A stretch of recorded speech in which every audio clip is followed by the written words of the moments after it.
पहला खबर, supreme court ने एक ऐतिहासिक फैसले में स्पष्ट किया है कि यदि किसी डॉक्टर की लापरवाही से किसी मरीज की मृत्यु होती है तो उसके कानूनी वारिसों से मुआवजे की मांग की जा सकती है। कोर्ट ने कहा कि मुआवजे की ये राशि मृतक डॉक्टर की संपत्ति से वसूल की जाएगी, जिससे पीड़ित परिवारों को न्याय मिल सके।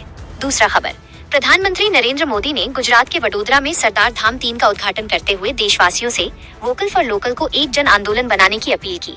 उन्होंने कहा कि वैश्विक अस्थिरता के इस दौर में हमें स्थानीय उत्पादों को बढ़ावा देकर अपनी अर्थव्यवस्था को आत्मनिर्भर बनाना होगा। तीसरा खबर, कांग्रेस नेता राहुल गांधी ने सीबीआई के नए निदेशक के चयन के लिए बुलाई गई उच्च स्तरीय समिति की बैठक में अपना विरोध दर्ज कराया। उन्होंने आरोप लगाया कि चयन प्रक्रिया पारदर्शी नहीं है और सरकार ने उन्हें योग्य उम्मीदवारों की पूरी रिपोर्ट समय पर उपलब्ध नहीं कराई। चौथा खबर, प्रधानमंत्री ने वैश्विक संकट और कच्चे तेल की बढ़ती कीमतों के बीच नागरिकों से विदेशी मुद्रा भंडार बचाने की अपील की। उन्होंने सुझाव दिया कि लोग कम से कम पेट्रोल डीजल का उपयोग करें और सार्वजनिक परिवहन जैसे मेट्रो और इलेक्ट्रिक बसों को प्राथमिकता दें ताकि देश की आर्थिक स्थिति मजबूत रहे।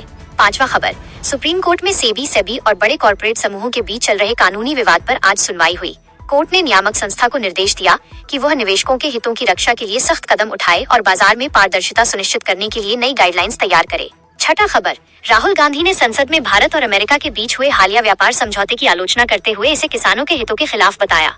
उन्होंने कहा कि सरकार को ऐसे समझौतों से बचना चाहिए जो भारतीय कृषि क्षेत्र की संप्रभुता और आर्थिक हितों को खतरे में डालते हों। सातवां खबर, गृह मंत्री अमित शाह ने नक्सल प्रभावित राज्यों के मुख्यमंत्रियों के साथ बैठक की और सुरक्षा व्यवस्था की समीक्षा की।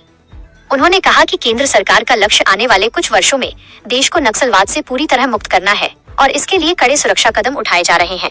आठवां खबर, प्रधानमंत्री मोदी ने देश के युवाओं से अपील की है कि वे अपनी शादियों के लिए विदेशी ठिकानों के बजाय भारत के ऐतिहासिक और सांस्कृतिक स्थलों को चुनें। उन्होंने कहा कि डेस्टिनेशन वेडिंग के लिए भारत के पर्यटन स्थलों का उपयोग करने से स्थानीय रोजगार और पर्यटन को बढ़ावा मिलेगा।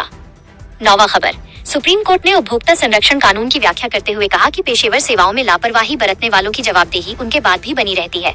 जस्टिस JK माहेश्वरी की पीठ ने यह आदेश एक पुराने दीवानी मामले की सुनवाई के दौरान दिया, जो अब एक मिसाल बनेगा।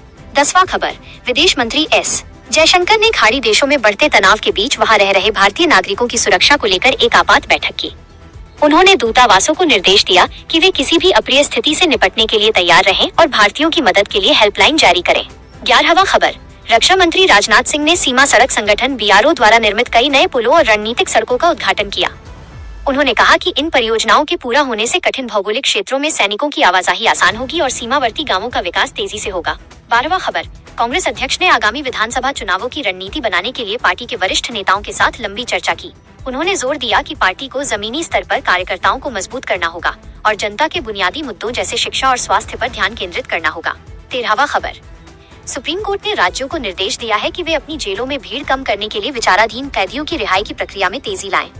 कोर्ट ने कहा कि जिन कैदियों ने अपनी सजा का आधा समय काट लिया है, उनके मामलों पर सहानुभूतिपूर्वक विचार किया जाना चाहिए।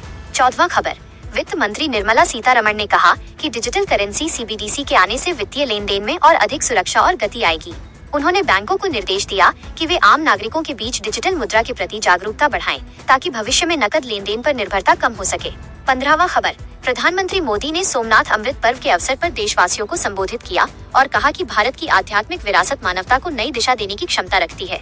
उन्होंने धार्मिक स्थलों के कायाकल्प और वहां आधुनिक सुविधाओं के विकास पर सरकार के विजन को साझा किया। 16वां खबर, राहुल गांधी ने देश के विभिन्न हिस्सों में चल रहे छात्र आंदोलनों का समर्थन करते हुए कहा कि सरकार को भर्ती परीक्षाओं में होने वाली धांधली को रोकने के लिए सख्त कानून बनाना चाहिए। उन्होंने युवाओं के भविष्य के साथ खिलवाड़ करने वाले माफियाओं के खिलाफ कड़ी कार्रवाई की मांग की। 17वां खबर, उत्तर प्रदेश के मुख्यमंत्री योगी आदित्यनाथ ने गोरखपुर में एक नए अंतर्राष्ट्रीय क्रिकेट स्टेडियम की आधारशिला रखने की घोषणा की।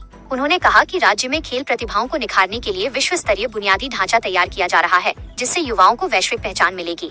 18वां खबर, सुप्रीम कोर्ट ने चुनाव आयोग को निर्देश दिया है कि वो सोशल मीडिया पर फैल रही भ्रामक सूचनाओं और फेक न्यूज पर लगाम लगाने के लिए एक प्रभावी तंत्र विकसित करे।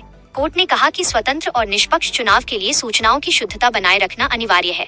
19वां खबर, सड़क परिवहन मंत्री नितिन गडकरी ने जानकारी दी कि सरकार प्रदूषण को कम करने के लिए पुराने वाहनों को कबाड़ में बदलने की स्क्रैपेज पॉलिसी को और अधिक आकर्षक बनाएगी। उन्होंने कहा कि नए वाहन खरीदने वालों को विशेष टैक्स छूट देने पर विचार किया जा रहा है। 20वां खबर, स्वास्थ्य मंत्रालय ने मानसून के दौरान फैलने वाली बीमारियों जैसे डेंगू और मलेरिया से निपटने के लिए देशव्यापी जागरूकता अभियान शुरू किया है। सभी राज्यों को निर्देश दिया गया है कि वे सरकारी अस्पतालों में पर्याप्त दवाएं और बेड की उपलब्धता सुनिश्चित करें।